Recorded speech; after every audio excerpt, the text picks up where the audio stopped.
이번 이야기는 구운목으로 보는 불교입니다. 고전이라 줄거리는 이미 공개된 이야기지만 줄거리를 처음부터 끝까지 설명하지는 않을 것입니다. 줄거리의 축약이 리브라고 볼 수는 없으니까요. 구운목은 숙종 13년 즉 1687년에 서포 김만중이 선천유배지에서 찍은 책이라고 합니다. 모친을 위로하기 위해서 지었다는 이야기가 있으나 이 주장이 확정적인 것은 아닙니다. 대표적인 남성향 소설이고 주제는 일장춘몽이라고 할 수 있습니다. 일단 조선 중기 숙종의 시대는 영조정조라는 조선의 두 번째 전성기를 열게 만들어준 토대를 제공한 때입니다. 조선 왕조 이전의 고려 왕조는 불교 국가였습니다. 고려가 망하고 조선으로 간판을 바꿔 달고 성리학의 나라가 되었어도 사람들은 불교를 믿고 있었습니다. 그러던 것이 조선 중기 즉 이 책이 만들어질 무렵에는 성리학이 확실히 뿌리 내린 시기가 됩니다. 그래도 백성들은 여전히 불교를 신앙하고 있었죠. 구운몽의 저자인 서포 김만중은 노론으로 인현왕후의 인척이었으며 1665년에 과거에 급제하고 1671년에는 암행어사가 되었습니다. 1672년에는 동부승지가 되었으나 제2차 예속 논쟁에 패하여 파직되었습니다.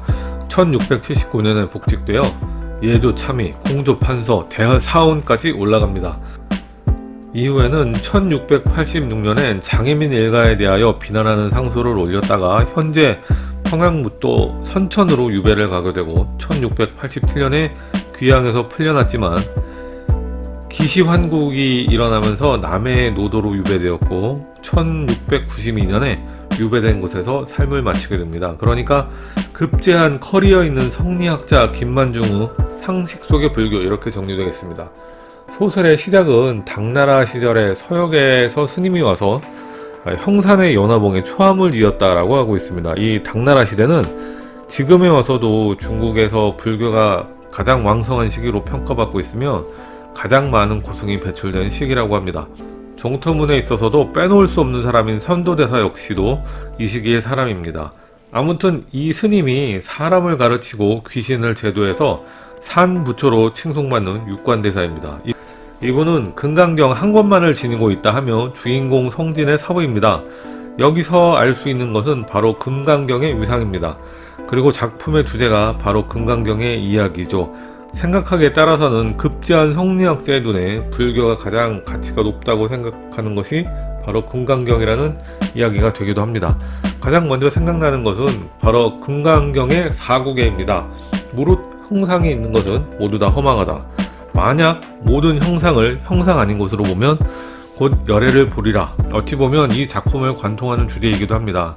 형상이 있는 것은 분명히 변하고 부서지기 마련입니다. 변하고 부서지기 때문에 허망하다면 생과 존재의 의의가 어디에 있을까요? 바로 그렇기 때문에 허망하다고 결론 지어진 것이 허망한 것이 아닌 줄 알게 되면 곧 열애를 보리라 라고 저는 해석합니다. 불교를 이야기할 때 삼특성이라는 이야기가 나옵니다. 제법무아, 대행무상, 일체계고 이 세 가지는 논중의 결론일까요? 전제일까요? 당연히 전제입니다.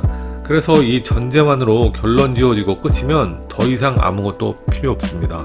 팔 정도는 뭐하러 걷겠습니까? 불교를 공부할 때는 불교라는 것이 아주 커다랗고 긴 수명을 가진 나무라는 것을 상상할 수 있어야 합니다. 그래서 존중과 살불살조의 정신이 항상 함께 갑니다. 때로는 불교라는 것 자체도 내려놓아야 합니다. 금강경은 우리가 알다시피 대승경전의 초기 경전으로 알려져 있습니다. 대한불교 조계경의 소위경전이라고도 합니다. 나무 위키로 찾으면 음주소무 이생기심이라는 말이 처음 보이는데 머무는 바 없이 그 마음을 내어라 이렇게 나오는데 머무는 바 없이 그 마음을 내는 방법을 알고 있고 그 마음이 어떤 것인지 알고 있는 사람이 있습니까? 이 글을 읽는 이가 어찌됐든 그걸 안다면 저는 그것을 그냥 존중하고 추궁하지 않겠습니다. 그러나 아무것도 떠오르지 않는다면 그냥 저의 생각을 이야기해드리겠습니다. 매일 매 순간 새로워진 마음을 말합니다. 항상 하는 말이지만 가장 표준이 되는 방법은 그냥 모른다고 하시면 됩니다. 다 모른다고 하시면 오원을 내려놓게 됩니다. 오원을 내려놓으면 본래의 마음과 통하게 됩니다. 이런 과정을 참선을 한다고 말합니다. 그러면 본래 무일물, 본래 한 물건도 없다는 것을 알게 되고 어디에도 집착하지 않고 본래 자기 자신으로 있을 수 있습니다. 그래서 금강경은 금강 반야바라밀경이라고도 부릅니다. 여기서 금강은 와즈라라는 뜻이 되는데 한자 문화권에서는 금강이 벼락이라고 해석하는 경우도 있고 다이아몬드를 뜻하는 것으로 해석하는 경우도 있습니다. 근데 이게 참 절묘합니다. 벼락을 공격이라는 측면에서 보면 뚫지 못하는 것이 없는 창이고, 금강석 즉 다이아몬드를 방어라는 측면에서 보면 막지 못하는 것이 없는 방패와 같습니다. 그게 무엇이냐? 바로 반야라는 것입니다. 그래서 반야를 불에 비교하면 태우지 못하는 것이 없고 물에 비교하면 젖지 못하게 하는 것이 없는 것과 같습니다. 여기서 타고 젖는 것은 무엇인가요? 바로 번뇌입니다. 책에서는 육관대사가 동정호의 용왕에게 답례를 하기 위해서 제자 성진을 보내고 남학 위부인의 시녀 8명이 육관대사를 챙겨나고 돌아가는 길에 연화봉에서 놀다가 가기로 합니다. 성진은 동정호 용왕이 술을 권해서 석잔을 먹고 돌아가는 길이었습니다. 이때 시녀를 만나게 되는데 그녀들의 향기를 이렇게 표현합니다.